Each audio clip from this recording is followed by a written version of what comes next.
Alguns cardeais e bispos brasileiros fizeram oposição cerrada à ditadura militar que durou 20 anos, como Dom Helder Câmara, Dom Pedro Cassaldáliga, Dom Tomás Balduino, Dom Moacir Greque, Dom José Maria Pires, Dom Ivo Loscheiter, Dom Mauro Morelli, Dom Aloísio Loscheider. Em São Paulo, a resistência foi liderada pelo cardeal arcebispo Dom Paulo Evaristo Arnes, um frade franciscano.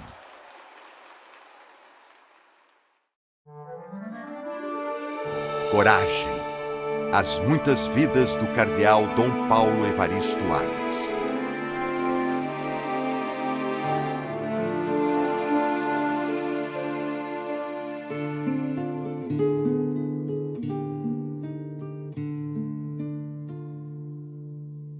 Senhor, fazei-me instrumento de vossa paz. Onde houver ódio, que eu leve o amor. Onde houver ofensa, que eu leve o perdão. Onde houver discórdia, que eu leve a união. Onde houver dúvida, que eu leve a fé. Onde houver erro, que eu leve a verdade. Onde houver desespero, que eu leve a esperança. Onde houver tristeza, que eu leve a alegria. Onde houver trevas, que eu leve a luz. Eu lembro então, o Dom Paulo me segurando, calma, calma, calma, menina. Vai com calma. Você tem que ter calma. Dom Paulo é um homem que realizou para mim um arquétipo base da existência humana, que é simultaneamente ser terno e ser vigoroso. Ó Mestre, fazei que eu procure mais consolar que ser consolado, compreender que ser compreendido, amar que ser amado. E a democracia, que felizmente veio de volta com muito sacrifício, tem a impressão digital bem nítida de Dom Paulo Evaristo Arnes. Não há mais líderes, não há mais homens nesse país como o senhor foi durante tantos tempos para o povo de São Paulo e do Brasil. E a gente ficou ao lado do povo para a democracia. E custou, mas deu certo no fim. Deu certo. Eu vou agora, em nome de todos, abraçar o nosso cardeal.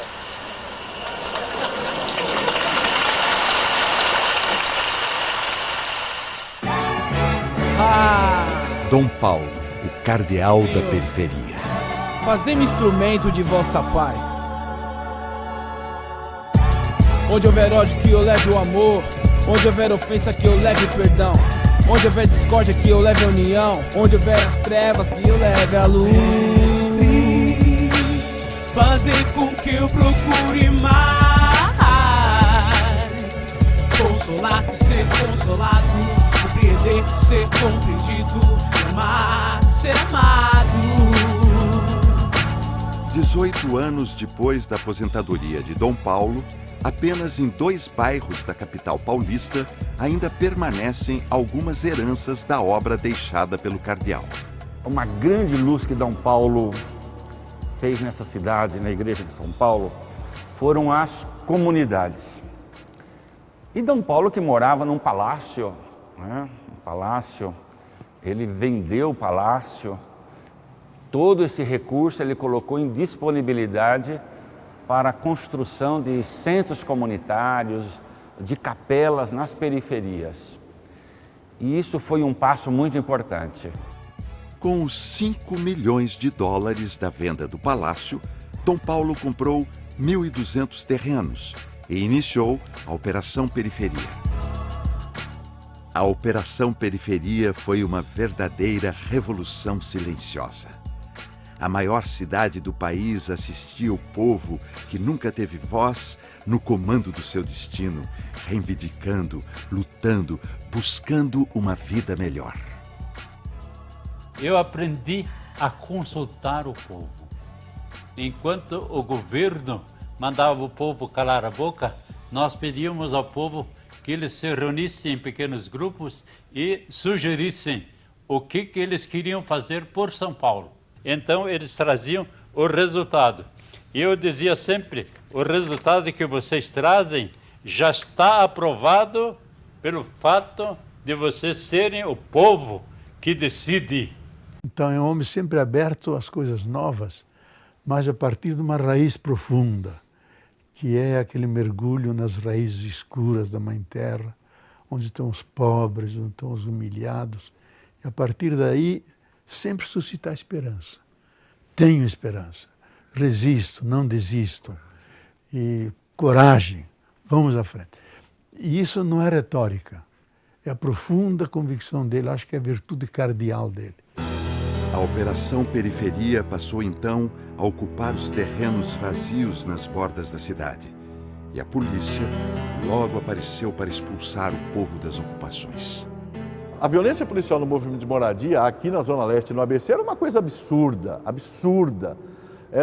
Olha, teve uma época aqui que foi tão violenta a coisa que eu digo que se não fosse pessoas como o Padre Ticão, Dom Angélico, o próprio Dom Paulo, entrar na frente, muita coisa ruim teria acontecido aqui.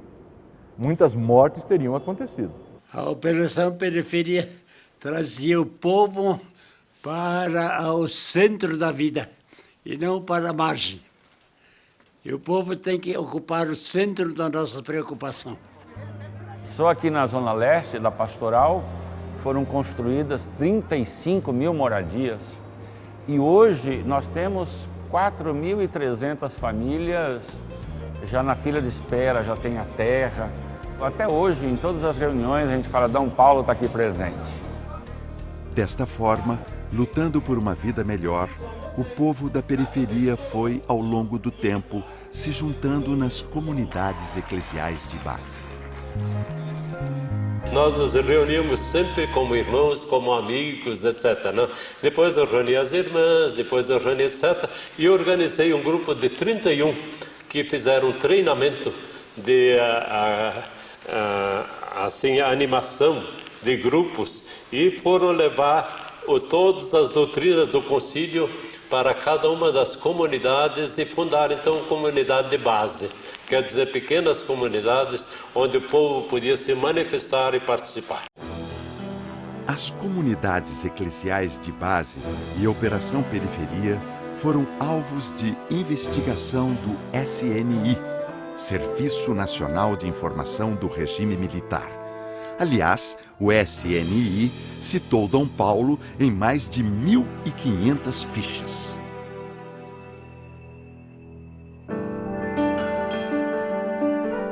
Foi em Petrópolis, ainda no início da carreira como professor no seminário local, que Dom Paulo começou a trabalhar com o povo mais pobre.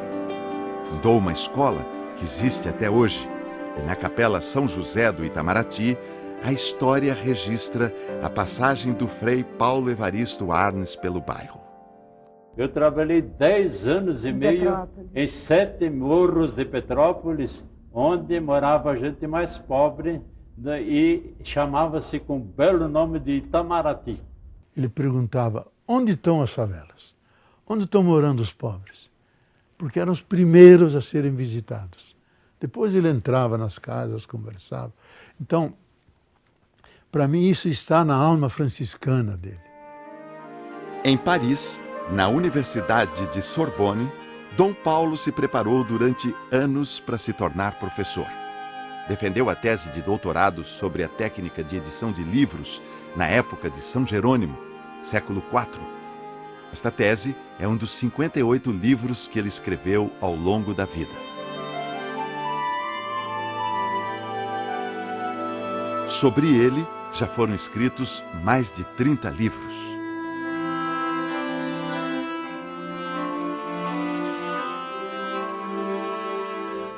Esta ala do Arquivo Metropolitano da Igreja em São Paulo foi inaugurada por Dom Paulo em 1984.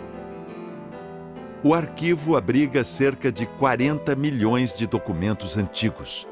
Só de batizados são 6 milhões. Esse é o documento mais antigo do Arquivo da Cúria Metropolitana de São Paulo. São registros de casamentos da Sé de 1632.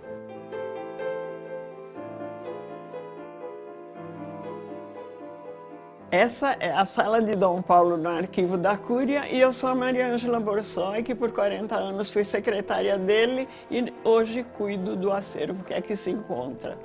Nesses arquivos existem mais de 9.000 fotos de Dom Paulo. Por exemplo, aqui Dom Paulo tomando chimarrão após o jantar, uma rotina da vida dele em casa. Aqui, numa recepção na Cúria Metropolitana, por ocasião ou de Natal ou de Páscoa, ou aniversário dele, quando ele recebia amigos, gargalhando no meio das crianças da confraternização. E aqui, apesar de Dom Paulo ser um corintiano roxo, ele está, quem diria, celebrando uma missa no Palmeiras. Palmeiras! Aqui tem aproximadamente 200 horas de gravações em imagens em que Dom Paulo participa. Neste livro estão as crônicas que registram o cotidiano do arcebispo de São Paulo. Nomeada por Dom Paulo, eu escrevi com tinta indelével as crônicas do dia a dia, da atividade dele. Aqui no arquivo nós temos todas as agendas pessoais de Dom Paulo. Por exemplo, essa de 1947, quando ele foi estudar na França, e onde ele tem anotações em francês, por exemplo, da primeira vez que ele viu neve. Eu estive 5 anos na França e convivi com os prisioneiros de guerra, que voltavam da Alemanha torturados, com o braço cortado, com perna amputada, com feridas em todo o corpo, mas também, sobretudo, machucados na alma, no orgulho francês. E convivi com esses 200 colegas na mesma classe durante 5 anos e posso dizer, eles me prepararam para a vida. Em março de 1964, o ainda frei Paulo Evaristo Arnes teve em Petrópolis um primeiro contato com militares brasileiros. Foi um diálogo um pouco assim conciliador ali, né? Ele não tinha ainda postura ante o regime militar que ele vem a ter logo em seguida. Ele era anticomunista, assim como todos na Igreja Católica, e aí ele vem se transformar nesse homem contra o regime logo em seguida, porque os desmandos começaram também logo depois, né, que as tropas passaram e, enfim, tudo começou.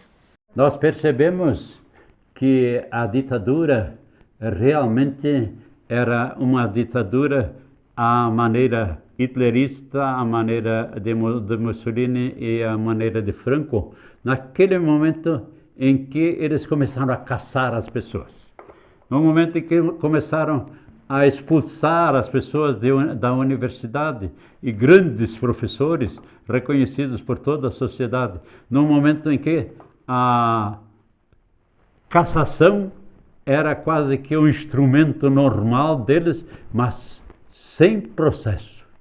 Logo, decisões de cima para baixo e muitas vezes injustas e tremendamente partidárias. Em 1966, o Frei era convocado pelo Papa Paulo VI para ser bispo. Em sua autobiografia, Dom Paulo, que estava em Roma, descreve a emoção que tomou conta dele. Deixei os aposentos centenários do cardeal-prefeito da Congregação dos Bispos e me dirigi de imediato à Basílica de São Pedro, onde olhei para o lugar em que eu sabia, pelas informações do professor da Sorbonne, estavam os restos mortais de São Pedro. Então, pela primeira vez na vida adulta, quanto me lembro, eu chorei. Chorei tanto que uma pessoa desconhecida veio bater-me no ombro perguntando: "O senhor padre está se sentindo mal?" Respondi: "Sim, mas só Deus pode curar esta fraqueza que no momento me invade o corpo e a alma." Forquilinha, no sul de Santa Catarina, onde Dom Paulo nasceu, foi fundada em 1912 por descendentes de colonos alemães, como o pai Gabriel e a mãe Helena. Tiveram 13 filhos naturais e 2 adotivos, entre eles 5 religiosos. Nós nos dávamos muito. Tudo era feito em comum. Roubaram um pouco de balas na casa de comércio e as saídas do barranco do rio Mãe do Dia. E o Paulo trepado na árvore, apanhando os engás e jogando para baixo. Quando chegou no alto do barranco, ele deu de frente com a mãe Helena. E ele apanhou bastante, porque ela tinha proibido de ir lá no barranco. Todos nós, sem exceção, começamos a trabalhar com 5 anos. 5 anos. Colocar tabuinha para fazer tijolo. Então, de manhã, escola até meio-dia. A 1h da tarde, nós estávamos na oficina lá fazendo tijolo. Então, nos acostumamos com 5 anos a uma certa disciplina no trabalho. O pai nunca surrava. Olha só. Acho que ninguém apanhou do pai. Ele já é uma... Ele deu um tapinha assim. Só de olhar, só de olhar. Um tapinha, né? O que a senhora fez, a senhora lembra? Eu briguei com a Zilda. Aliás, também eu acho que veio vice-versa, né? Porque um não briga sozinho, né? Mas só a senhora levou o tapinha? É que a Zilda foi rápida. A mana Zilda, a que foi mais rápida, é a médica Zilda Arns, que por sugestão de Dom Paulo, criou a Pastoral da Criança em 1983. Ela morreu tragicamente em 2010, num terremoto no Haiti. Ela era o sonho de todo mundo. O sonho de todo mundo para cuidar dos pobres e cuidar dos doentes. Das crianças, sobretudo. Dom Paulo, uma lembrança da casa do MAC, ó. Eu e a minha mãe Maurícia, uma lembrança laranjinha de Forquilinha para Dom Paulo.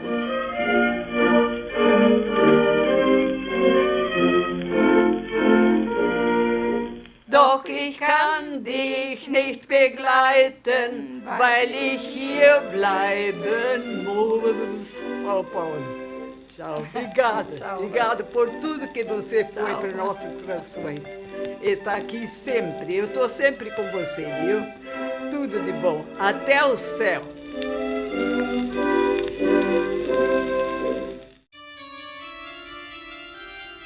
Em 1945, saindo em procissão da casa dos pais e cercado pela família, o jovem Frei Paulo foi rezar sua primeira missa.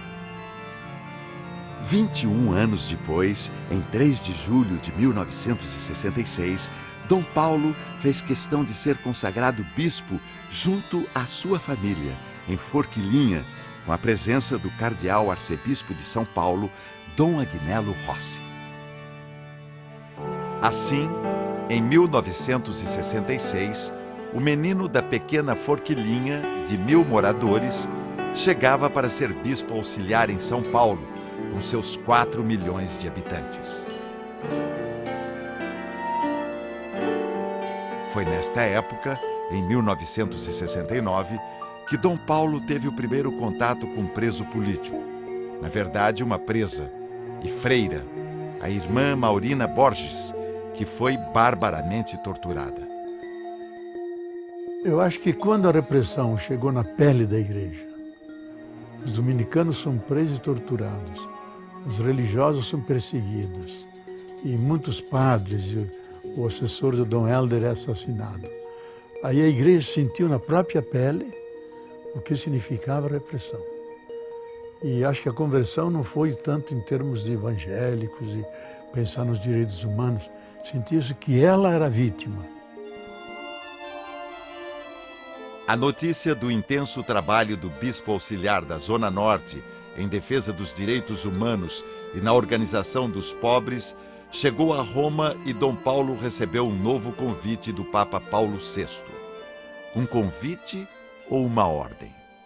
Foi telefonema de Roma, do núncio apostólico, Dom Umberto Mozzoni, que dizia assim: Dom Paulo, o Papa Paulo VI pergunta se os aceita ser arcebispo de São Paulo.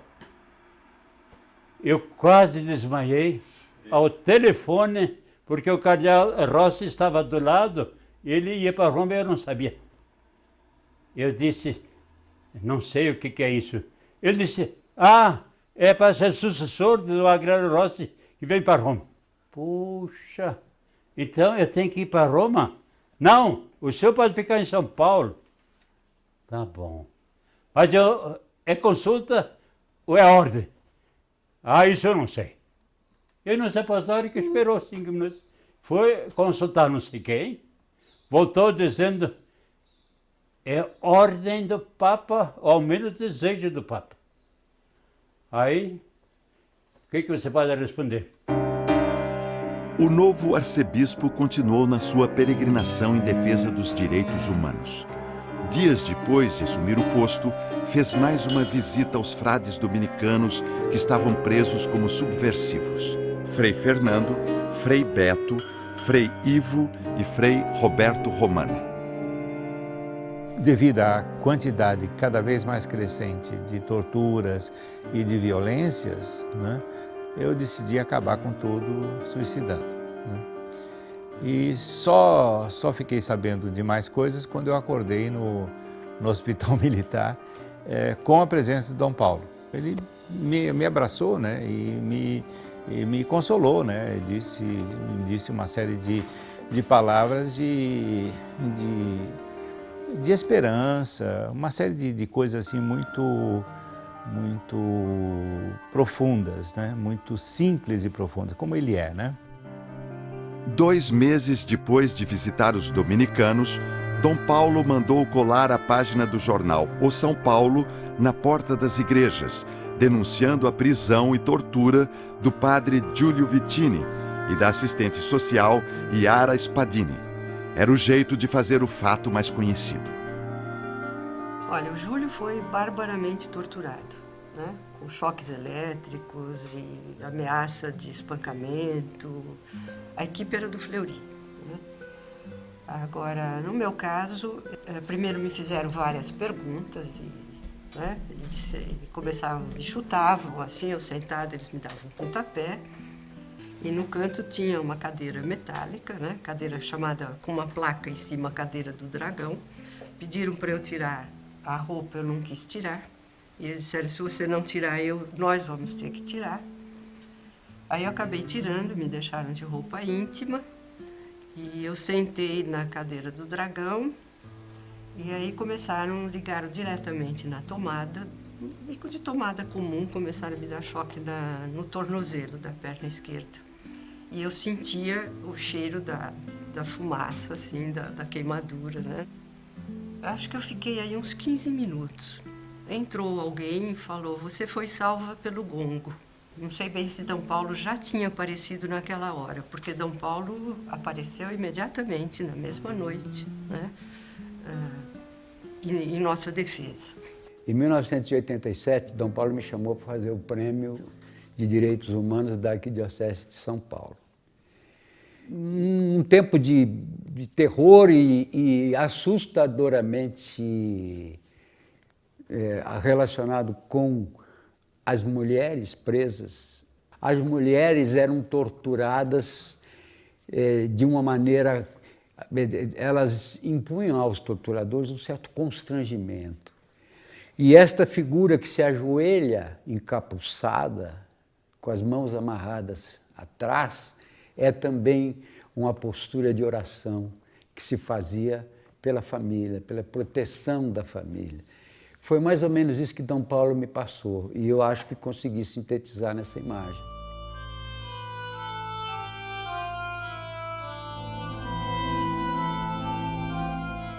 Pouco antes de uma das viagens a Roma, Dom Paulo fez uma visita surpresa ao presídio feminino.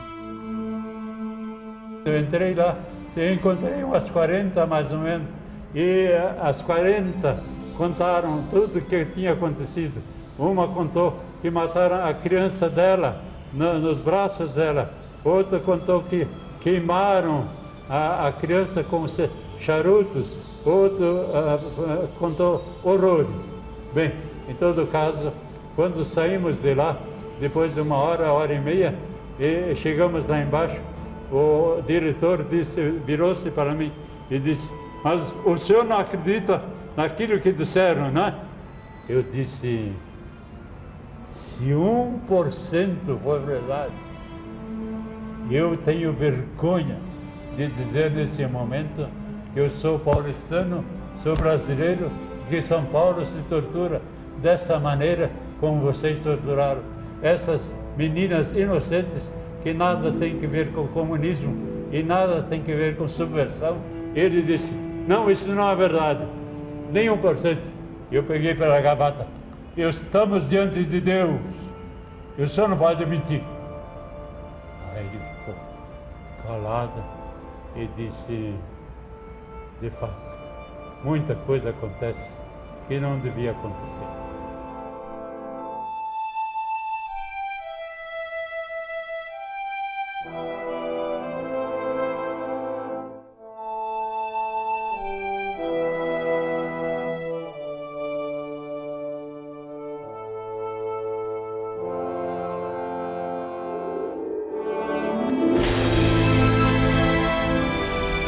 Dom Paulo, o cardeal dos operários. A pastoral operária, no governo, no pastoreio maravilhoso de Dom Paulo Evaristo, foi uma opção de todo o povo santo de Deus reunido em assembleia. E o Santo Dias fazia parte da coordenação da pastoral operária, da nossa equipe. Simples, humilde, ardoroso, combativo, muito ativo. E veio então o sacrifício desse militante, desse apóstolo de Jesus, Santo Dias, alvejado pela polícia militar. Quando soube da morte, Ana, a mulher do Santo Dias, saiu em disparada para o pronto-socorro e lá descobriu que a polícia queria levar à força o corpo do seu marido. Aí eu comecei a gritar: olha, eles vão sumir com o corpo santo, gente, pelo amor de Deus, o que eu faço? Olha, gente. Aí eles falaram: não, eles vão para o inferno, nós vamos junto. Então, a hora que saiu de lá, eles ligaram a sirene com a maior altura e passavam em cima de calçada e virava assim, e a gente dentro do carro assim, toda... o corpo santo atrás naquela caixa de ferro e o motorista, nós três, até chegar no Instituto Médico Legal.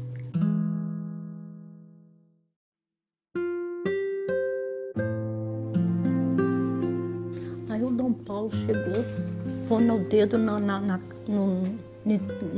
cada um, apontando: seus assassinos, vocês mataram um pai de família. Aí vai aonde? Vai ver lá aonde? Aí o Dom Paulo e os padres resolveram, falar: não, então vai para a Consolação.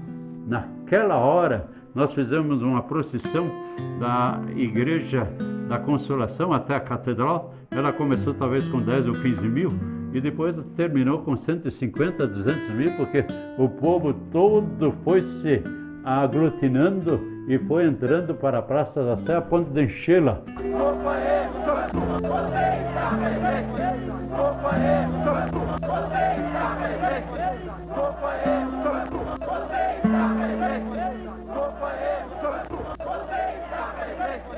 O Santo Dias nos comove desde a aurora até ao entardecer. Cada dia. O Santo Dias é uma imagem do herói que dá a vida pelo povo.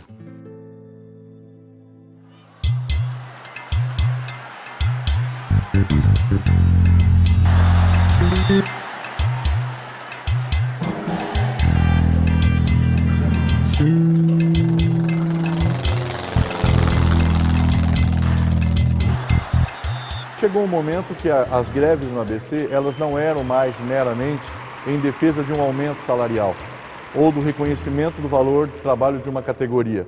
Ela passou a ser um movimento pela redemocratização do país. E nesse aspecto, a presença de Dom Paulo, que sempre lutou abertamente contra a ditadura militar, era para nós um apoio muito grande. Foi um período de muitas prisões de operários. Em 1980, com a greve dos metalúrgicos do ABC no auge, 10 líderes sindicais, entre eles Luiz Inácio da Silva, o Lula, foram levados para o DOPS. Quantas vezes ele foi ao DOPS, né? Às vezes nem era recebido, então ficava na calçada, andando para lá e para cá, rezando o terço, até que os militares o recebessem, que tinha um pouco medo deles, sabe? Atenção, João de Deus. Estádio de futebol do Morumbi lotado. A multidão aguarda a chegada do Papa João Paulo II em visita a São Paulo. Para saudar o Papa, Dom Paulo escolheu um operário, Valdemar Rossi. O Espírito de Deus o ilumine para sempre. Foi muito comentado na época que o discurso do operário Valdemar Rossi teria sido censurado pela Cúria Romana. O ex-secretário da CNBB, Dom Celso Queiroz, não tem a menor dúvida. Pontos muito concretos e muito sensíveis para a vida da Igreja ainda continuam muito nas mãos da Cúria. É para ser um poder auxiliar, e muitas vezes é, mas às vezes tem sido um poder paralelo. Eu acho que isso é terrível. A Cúria e as nunciaturas se agarram a isso como poder, né? O poder. E foi esta mesma Cúria Romana, agindo nas sombras, que acabou enfraquecendo a ação pastoral de Dom Paulo. Sem que o cardeal soubesse, a Cúria Romana baixou um decreto dividindo a Arquidiocese de São Paulo em 5 dioceses autônomas. A Igreja tinha um papel fundamental, porque era através dela que o povo estava sendo conscientizado, que o povo estava tendo oportunidade de conhecer verdadeiramente os seus direitos. E eu estou falando da teologia da libertação. E a teologia da libertação incomodou, como incomoda ainda hoje, por incrível que pareça. Ela incomodou aqueles que estavam instalados em seus palácios, os que estavam instalados em suas catedrais, os que estavam instalados atrás de um título, e que usavam esse título muitas vezes não como um acólito, não como alguém que estava ali para receber o povo, mas para oprimi-lo. Isso tudo, para a Cúria, significava um incômodo, para a Cúria Romana. Era necessário neutralizar algumas forças. E assim foi com Dom Paulo. Então, eu posso dizer, com os papas sempre me dei bem. Agora, a Cúria Romana é outra questão, né? Se os operários organizados nos sindicatos recebiam total assistência do cardeal, o povo pobre e desorganizado que vive perambulando pelas ruas da cidade também recebeu a atenção de Dom Paulo. Dom Paulo, o cardeal do povo da rua.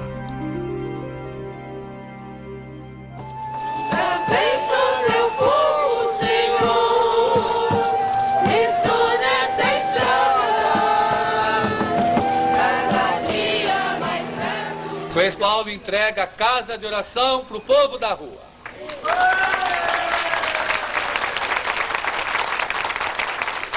Isso foi tão interessante, porque quando Dom Paulo voltou do Japão, onde ele ganhou aquele prêmio de paz, o dinheiro que ele ganhou, ele ofereceu a padre Júlio Lancelotti para construir uma casa no centro da cidade, onde o povo poderia comer, dormir, tomar banho, etc. Mas ele falou com Júlio, você vai conversar com o povo para ver o que Eles pensem como eles gostariam que a casa fosse.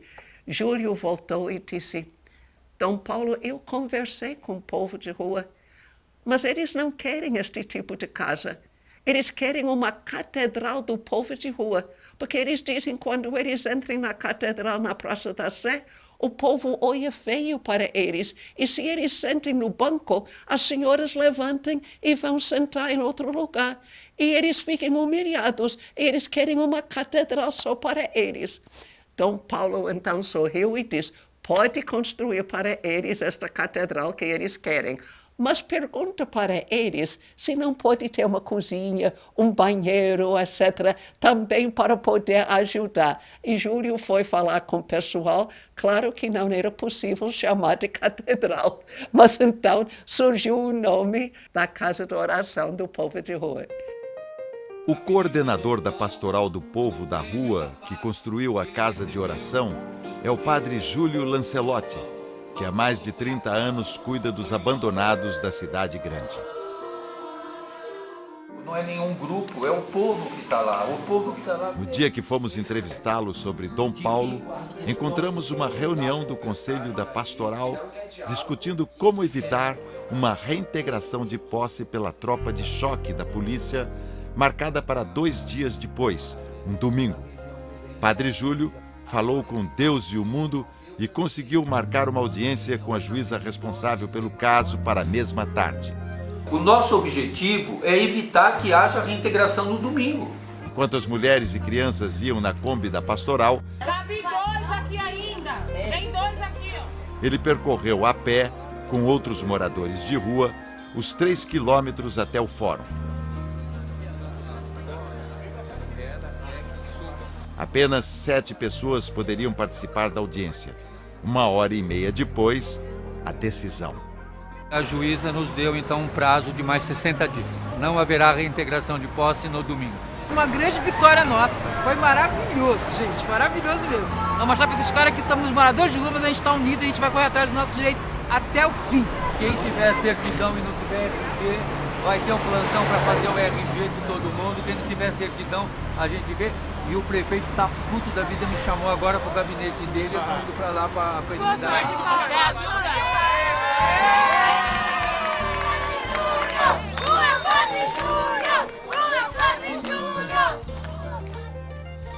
Esse é o Padre Júlio, companheiros nós dois do Ministério Sacerdotal, depois eu saí de padre, ele continuou, e ambos ligados à questão do povo da rua há 30 anos.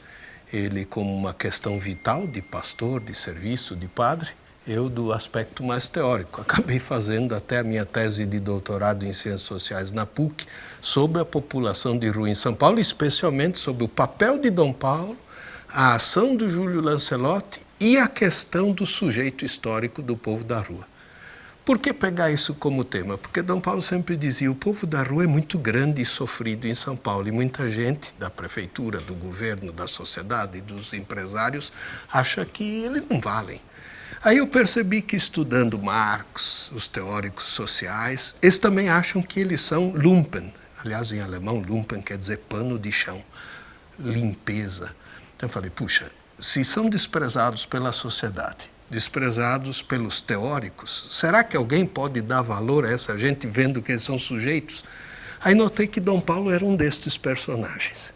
Ele dava valor à pessoa.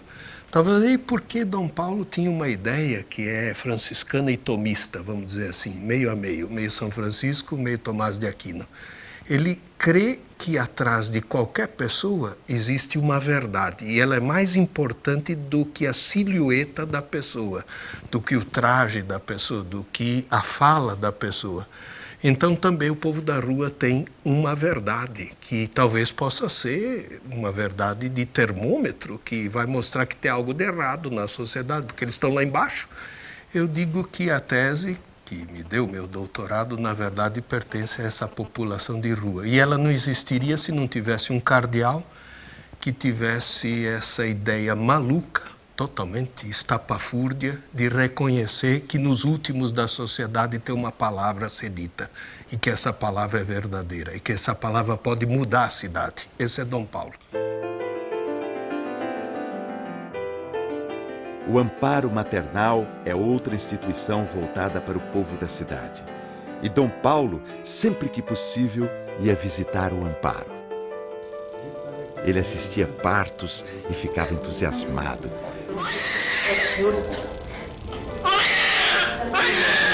Deixa eu pensar logo a primeira coisa. Isso.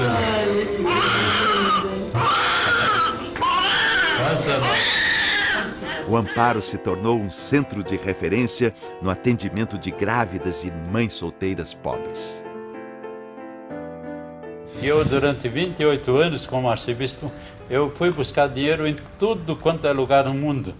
Andei com o chapéu na mão e, no fim, eu sempre dizia, bom, se alguém quiser me ajudar em alguma coisa, ajude o Amparo Maternal, porque eu gosto de criança, e a criança tem que nascer bem e ter os primeiros 6 anos muito bem cuidados.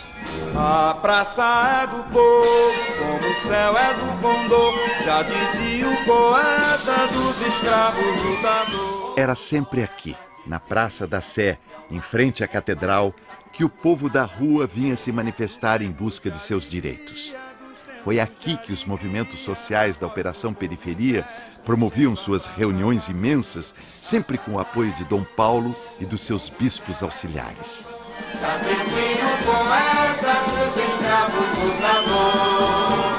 As fotos do Dom Paulo eu sempre fiz com muito carinho, porque ele falava e fazia as coisas com carinho para o povo. Que nem essa foto aqui é de Corpus Christi, né, na Sé, onde reunia todas as nossas dioceses, né, que era a antiga arquidiocese, que tinha as 7 regiões, e se reunia todos. Essa aqui é Maria de Lourdes Guarda, né, que era uma deficiente que ficou numa cama 40 anos, e ela organizava os deficientes físicos em toda a América Latina. E o Dom Paulo tinha muito carinho por ela, por isso que ela estava em todos os eventos. O Dom Paulo estava presente. Foi também na Praça da Sé que explodiu o movimento Diretas Já, em comício memorável, com 300 mil pessoas em clima de festa. Um movimento que queria implantar imediatamente as eleições diretas para presidente. Não cabe a um líder da igreja tomar um partido. Tem que defender as causas sociais gerais, as causas do povo. É o que Dom Paulo faz. Nesse limite, eu acho que a igreja deve estar comprometida. Deve continuar sempre sendo comprometida, ter uma consciência crítica, mas não sectária nem partidária.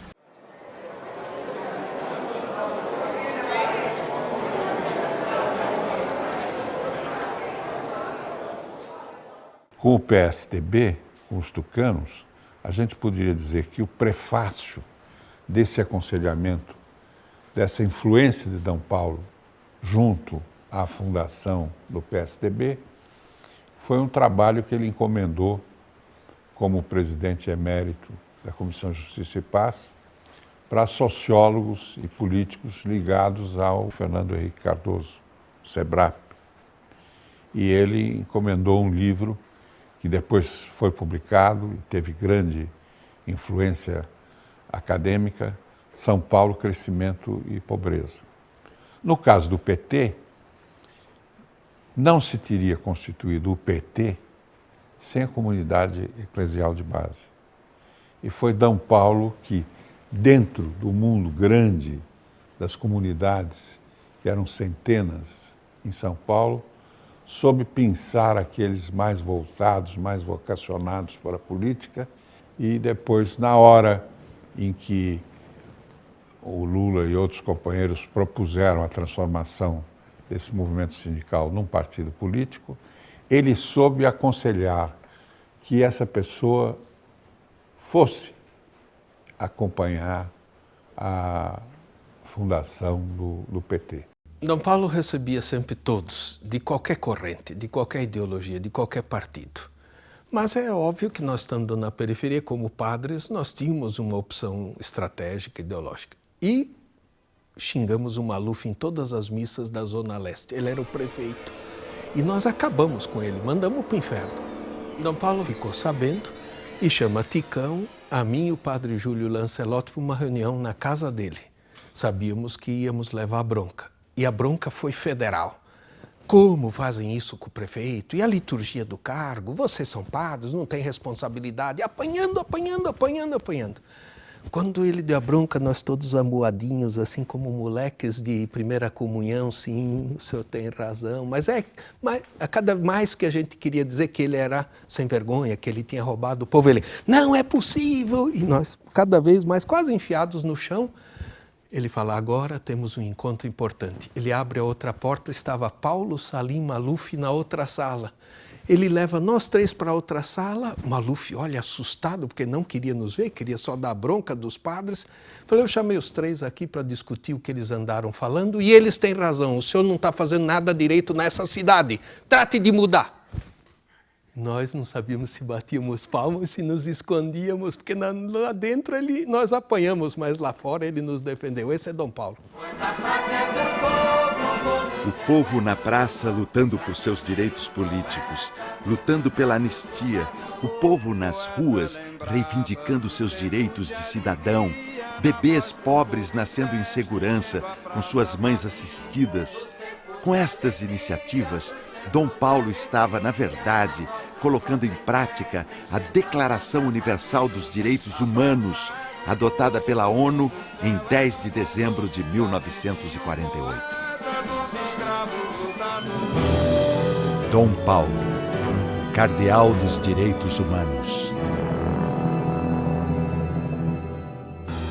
Dom Paulo sempre foi acusado de defender os direitos humanos apenas dos mais pobres e humildes. Até que o empresário Abílio Diniz, dono da maior rede de supermercados de São Paulo, foi sequestrado. Cercados pela polícia, os sequestradores pediram que Dom Paulo participasse das negociações. Ele não se fez de rogado e conseguiu a libertação do empresário. Dom Paulo chegou a distribuir na arquidiocese mais de 1 milhão de exemplares do folheto com os 30 artigos da Declaração Universal dos Direitos Humanos, comentados à luz da doutrina cristã. Primeiro, o direito à vida. Segundo, o direito aos meios da vida, que é a comida conquistada pelo trabalho e ter a sua casa, ter a sua educação.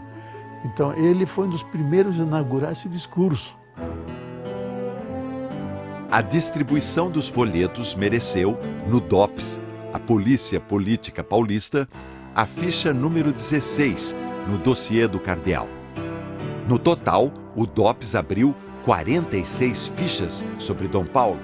A primeira, em 9 de novembro de 1970, 8 dias depois de ele assumir como arcebispo. Esta defesa intransigente dos direitos humanos motivou uma campanha sórdida alimentada por radialistas sensacionalistas. Eles diziam que Dom Paulo defendia os direitos apenas dos bandidos. Isso também foi uma acusação que fizeram a Jesus, não é? Que ele estava sempre com as meretrizes e os malfeitores, etc. Né? Até, para mim, eles até deram um título mais bonito, bandido, né? A gente joga, brinca de bandido, etc. Mas para Jesus disseram que ele estava entre meretrizes e pecadores, né? E isso é muito pior, né? Eu acho que não faz mal eu defender esses que furtaram porque tinham fome. Meu Deus, um dia nós vamos ser interrogados na eternidade, segundo o Evangelho de São Mateus, capítulo 25, versos 31 e seguintes. Eu tive fome e você não me deu de comer em São Paulo. Eu tive fome e você me deixou com fome. E você me pôs na cadeia em vez de me dar um trabalho para eu merecer aquilo que eu devo. Dirigida por advogados de renome e sempre acionada por Dom Paulo, a Comissão Justiça e Paz, fundada em 1972, conseguiu, entre outras proezas, soltar o único preso político do regime militar que se tem notícia, internado num manicômio, o lavrador Aparecido Galdino. A denúncia foi feita pelo professor José de Souza Martins, da USP, durante Semana de Direitos Humanos, promovida pela Arquidiocese em 79. 3 meses depois da denúncia, Galdino dava o seu primeiro passo rumo à liberdade. Margarida Genevois foi a primeira mulher presidente da Comissão Justiça e Paz de São Paulo e também a primeira mulher na história da Igreja Católica a representar oficialmente um cardeal. Olha, foi uma coisa simples, sabe? Na hora, eu fui uma vez lá, falando dos projetos que a gente estava fazendo, eu disse, não, Paulo, eu recebi um convite para um encontro em Moscou, que me parece muito interessante, e tinha, assim, os grandes nomes da área de direitos humanos, Dalai Lama, Madre Teresa. Ele disse, eu também fui convidado, mas não vou poder ir. Então você vai no meu lugar, você vai me representando. Ele veio um susto, assim, tá bom. E nós estávamos num grupo grande, assim, em pé, discutindo o que estava fazendo, o que achava e tal. E eu disse assim, o que vocês representam? Então foi passando assim, cada um dizia o que representava, né? Aí quando chegou a minha vez, eu digo, eu represento o cardeal de São Paulo, Dom Paulo. Você sabe que literalmente ficaram de queixo caído. Eu digo, não é possível, uma mulher representando o cardeal, nunca se viu isso, sabe? Professora da PUC de São Paulo, Nadir Kfouri foi a primeira mulher em todo o mundo a ocupar o cargo de reitora em uma universidade católica. E foi com ela na reitoria que a polícia invadiu o campus da universidade em 1977. Todos que tiveram antecedentes da PUC e não da PUC estão presos. É lamentável o que aconteceu, realmente é lamentável. Tenham quebrado até violões, tenham quebrado até moringues, tenham quebrado até as coisas mais úteis da existência. É uma coisa triste, bárbara, uma pena. Meu caro amigo, me perdoe, por favor, se eu não lhe faço uma visita. Mas como agora apareceu um portador, mando notícias nessa fita. Dom Paulo e Fidel Castro tiveram uma intensa troca de correspondência. Só que, ao cumprimentar Fidel pelos 30 anos da Revolução Cubana, Dom Paulo recebeu dezenas de mensagens de protesto.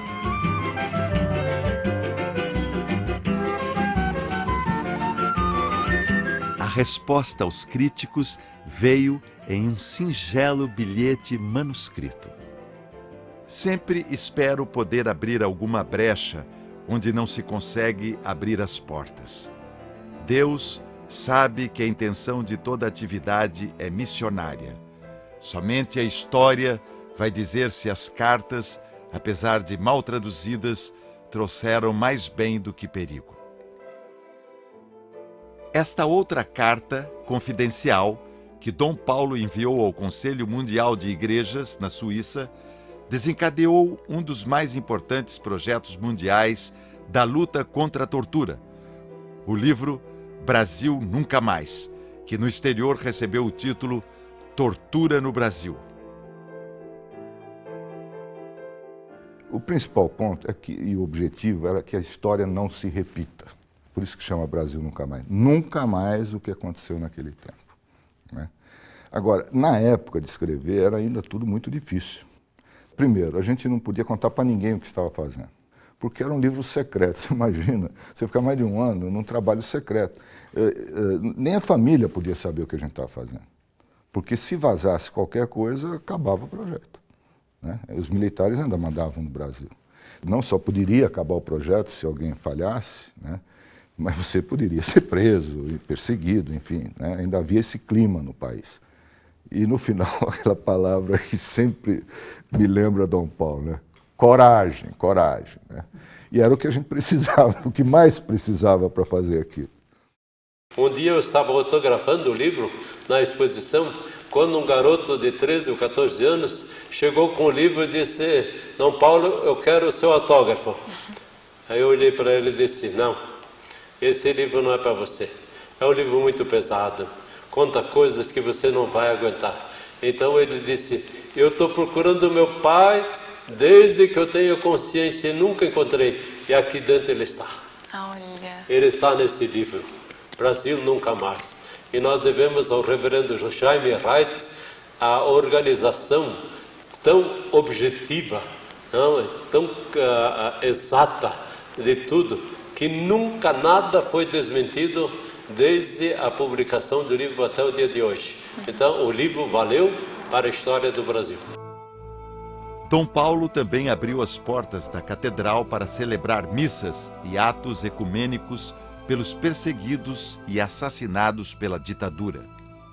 No início de 1973, há uma ação coordenada contra a ALN, Ação Libertadora Nacional, e que vai atingir algumas das lideranças que a ALN tinha dentro da USP, entre elas o pessoal do Centro Acadêmico da Geologia, Adriano Diogo, etc., e o Minhoca, que era o Alexandre Vanucci Leme, que é preso e assassinado sob tortura aqui no 2º Exército, no DOI-CODE.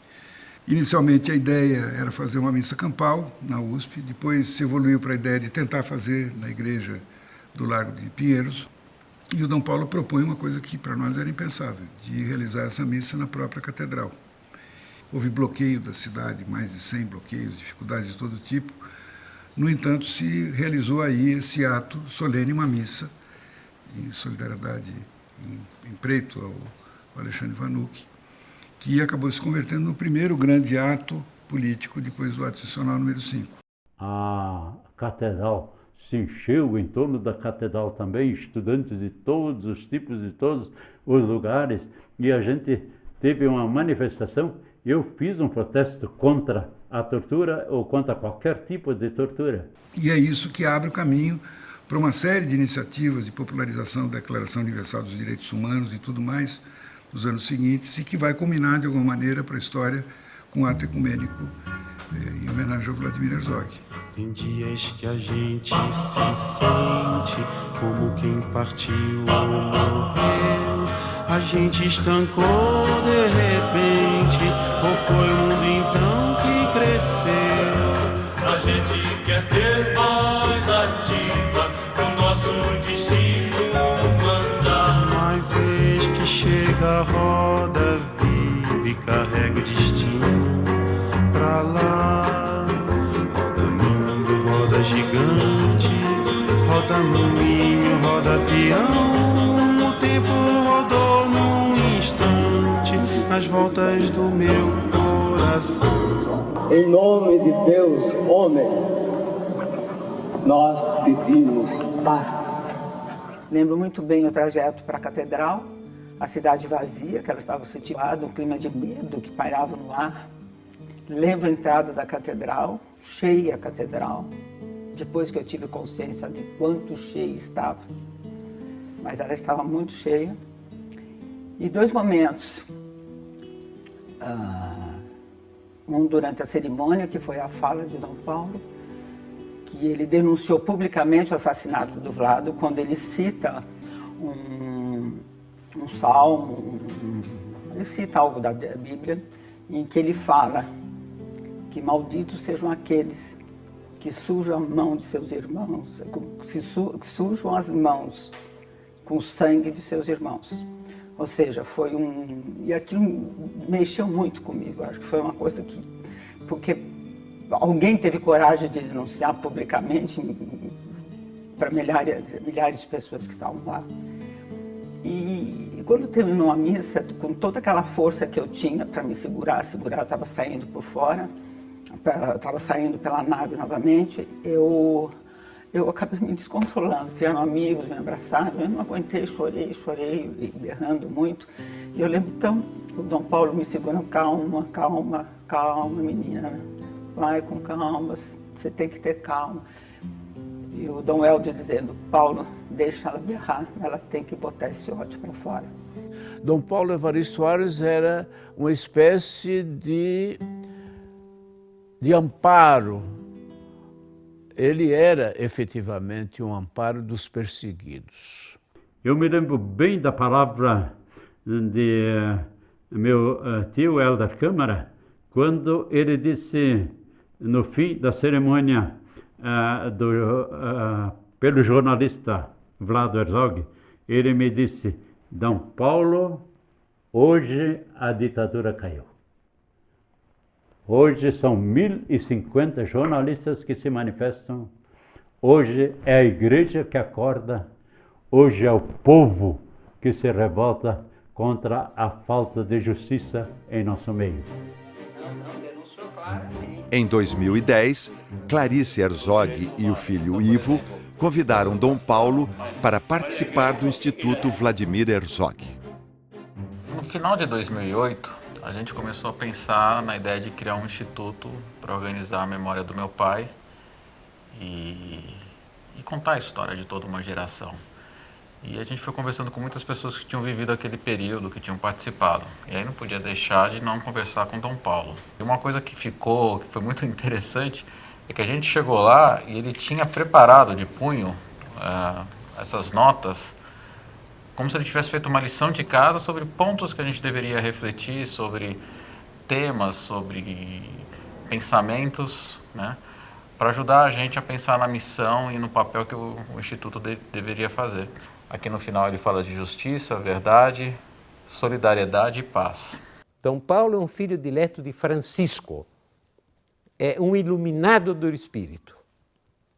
E, como tal, ele trabalhou contra a ditadura, como tal, ele protegeu no que pôde os perseguidos, e como tal, sobretudo, ele tentou ajudar aos prisioneiros políticos, aos torturados e, sobretudo, aos familiares dos mortos e desaparecidos.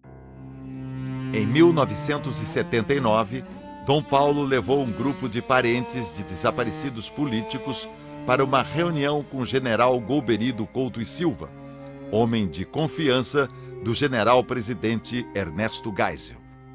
Havia familiares de 22 desaparecidos. Dom Paulo ficou dizendo para o Golbery, lembro do olhar indignado dele e solidário, né? É necessário investigar isso. É necessário, é fundamental que a gente saiba o que aconteceu com essas pessoas. Depois da reunião na CNBB, Dom Paulo falou mais uma vez sobre o assunto com o general Golbery. Me lembro assim, da indignação, da tristeza do olhar de Dom Paulo, quando ele me disse, o Golbery, o general, abriu, diante da minha insistência, ele simbolicamente abriu uma gaveta e disse, aqui tem 22 mortos e eu não vou assumi-los. E a gente falou quem são os 22. Não é, Dom Paulo, não sei. Em maio de 71, uma quarta-feira, às 11h15 da manhã, como consta de sua agenda pessoal, Dom Paulo teve, em Brasília, um encontro muito tenso com o então general-presidente Garrastazu Médici. Hoje você é quem manda, falou, tá falado, não tem discussão, não. 2 anos depois, em 73, o próprio general Médici, através de decreto, caçava a Rádio 9 de Julho, da Igreja, onde Dom Paulo fazia o seu programa Encontro com o Pastor. Apesar de você, amanhã há de ser outro dia.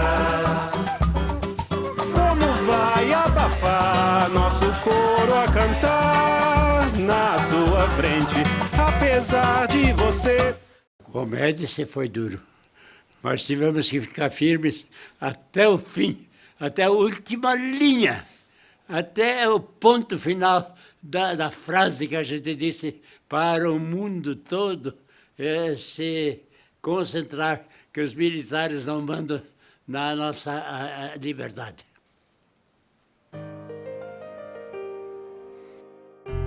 A Rádio 9 de Julho só foi devolvida para Dom Paulo em 96, durante o governo Fernando Henrique Cardoso. Em outra ocasião, a mãe de Dom Paulo, Dona Helena, soube que um general de apelido Jumbo andava perseguindo o filho cardeal.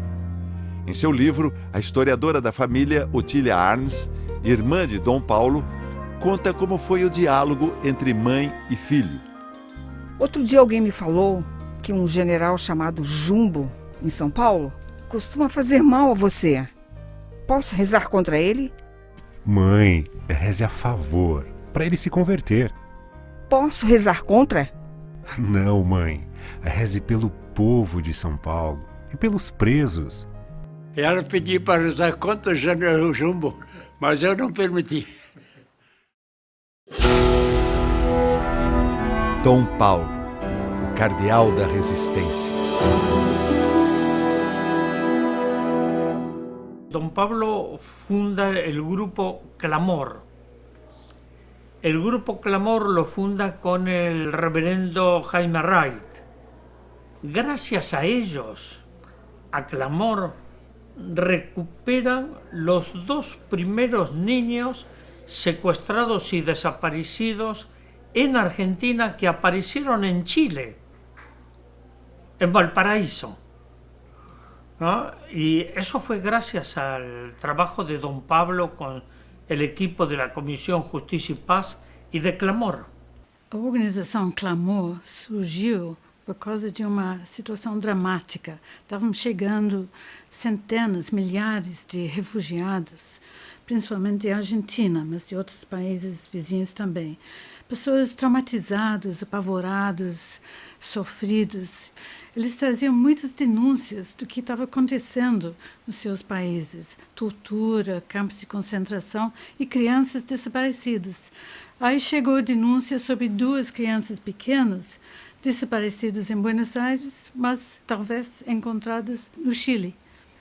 Bem, chegou a denúncia, mas tinha que investigar. E o próprio Dom Paulo sugeriu que o jornalista Ricardo Carvalho fosse enviado para o Uruguai para tentar localizar a avó das crianças e reunir documentos provando que os seus netos eram realmente as crianças encontradas no Chile.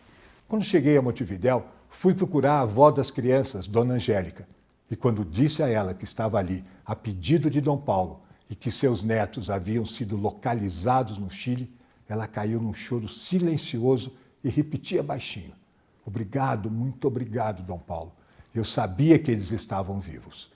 O passo seguinte era levar a avó para o Chile para reconhecer as crianças como sendo seus netos.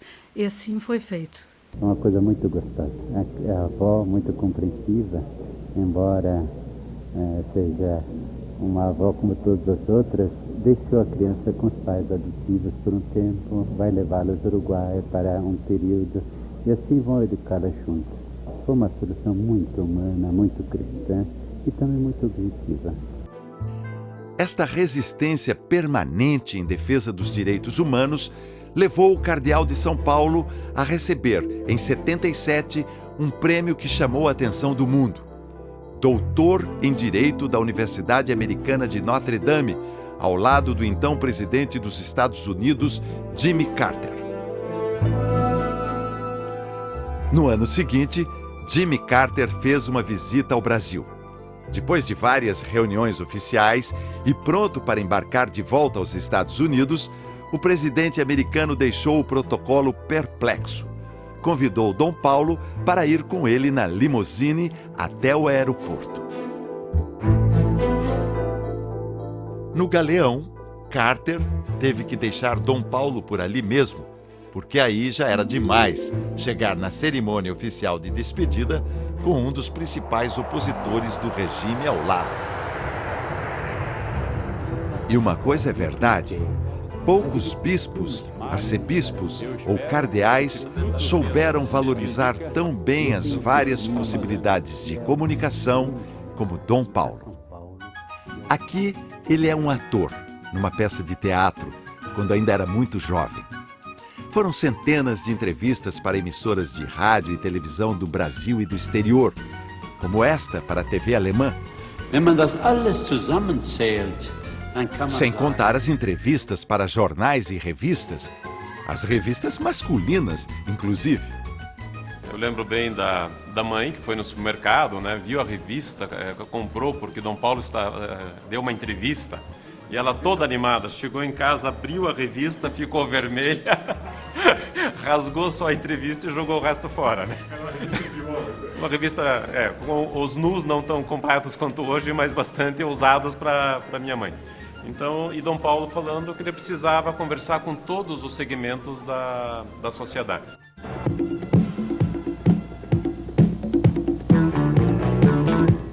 Você leva esta carta, nela está também um pedaço do meu coração, né? E por achar importante atingir as diferentes mídias, chegou a fazer uma ponta, quando já era cardeal, na novela O Profeta, de Ivani Ribeiro, levada ao ar em 1977 na TV Tupi.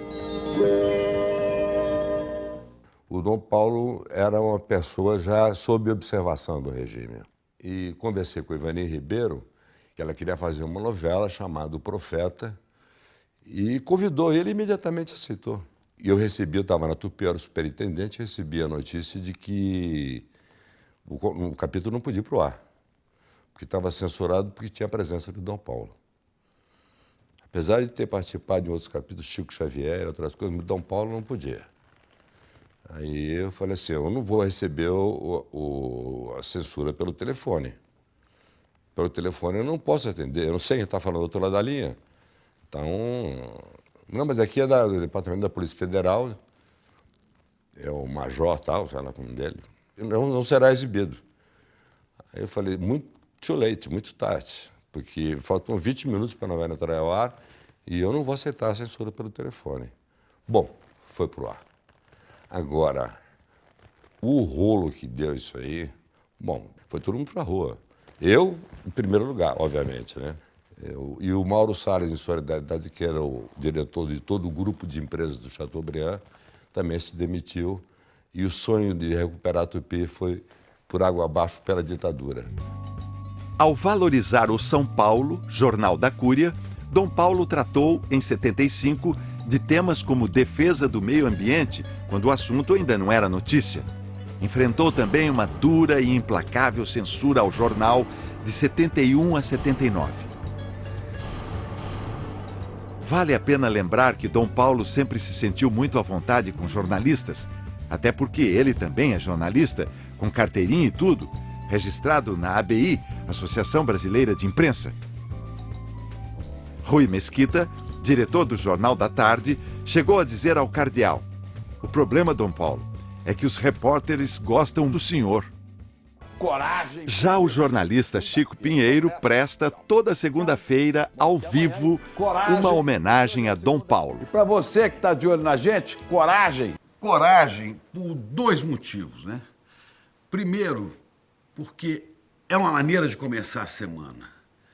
E é uma homenagem. É uma homenagem a Dom Paulo, que também é jornalista e que nos ensinava ou nos recomendava a ter coragem naqueles anos de chumbo, com ternura e vigor, como convém a um franciscano. Coragem. Até hoje, quando a gente se cumprimenta, Dom Paulo me abraça e ele fala: coragem, coragem. Esta fé e esta coragem de Dom Paulo ficaram na memória do povo da cidade, também por conta das movimentadas missas em defesa dos direitos humanos e dos oprimidos, celebradas na Catedral da Sé.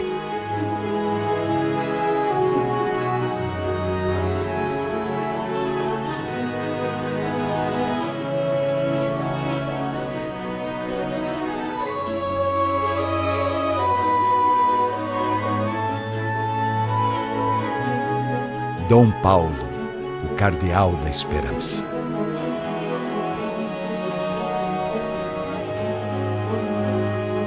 Pela tradição milenar, o cardeal tem direito a um brasão, onde cada detalhe tem um significado.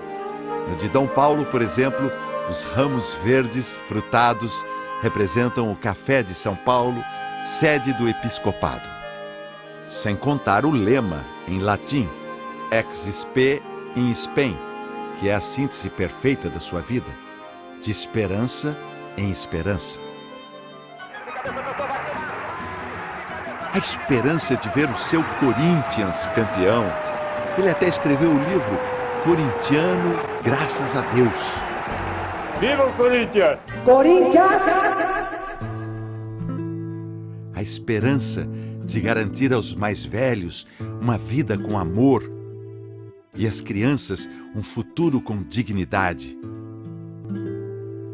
A esperança que as mulheres venham a ter os mesmos direitos e os mesmos salários que os homens, Os homens têm que criar juízo e saber que as mulheres são iguais a eles. Muchos piensan distinto, sienten distinto. A esperança que os vários credos se juntem num ecumenismo voltado para a capacidade de mudança, como Dom Paulo pregava na década de 70 e hoje é tema prioritário do Papa Francisco. Todos somos hijos de Deus. A esperança que haja sempre respeito aos direitos humanos e que a democracia seja um bem maior da nossa gente. A democracia precisa de uma ética, como tem, aliás, a nossa Constituição, mas que seja observada. Só. E aí eu percebi que ele era um homem da perfeição. Nós até entre nós estudantes dizíamos, quem de nós descobre algum defeito na personalidade, no gesto, nas falas, na vida de Dom Paulo? Nunca descobrimos nada. Ele era um homem que eu acho até hoje, ele busca a perfeição. E falando numa linguagem, digamos, mais clássica, um homem que busca a santidade. E santidade não é fazer milagres, é ser inteiro naquilo que faz. Você se incomoda de, olhando para cá, mandar uma mensagem para Dom Paulo? É difícil para mim.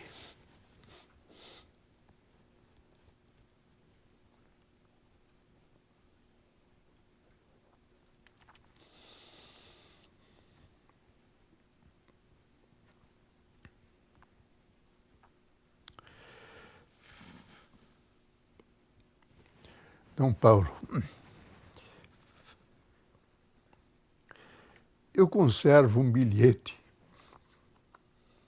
que o senhor me deu na mão quando embarquei no navio no dia 15 de julho de 1965. No bilhete o senhor dizia, Frei Boff, o senhor foi escolhido para estudar e nós queremos dar o melhor dos estudos porque a Igreja do Brasil merece o melhor. Vá em nome de Deus. E volte para ajudar a fazer um país melhor e uma igreja a serviço do povo. E lembre-se do Salmo. Construa sempre junto com Deus, porque se não construir, em vão trabalham os que constroem.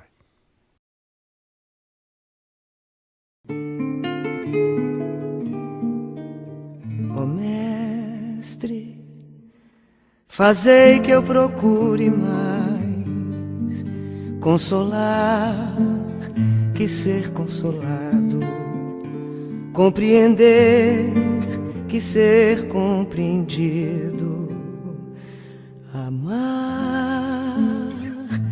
que ser amado, pois é dando que se recebe, é perdoando que se é perdoado, e é morrendo que se vive para a vida eterna.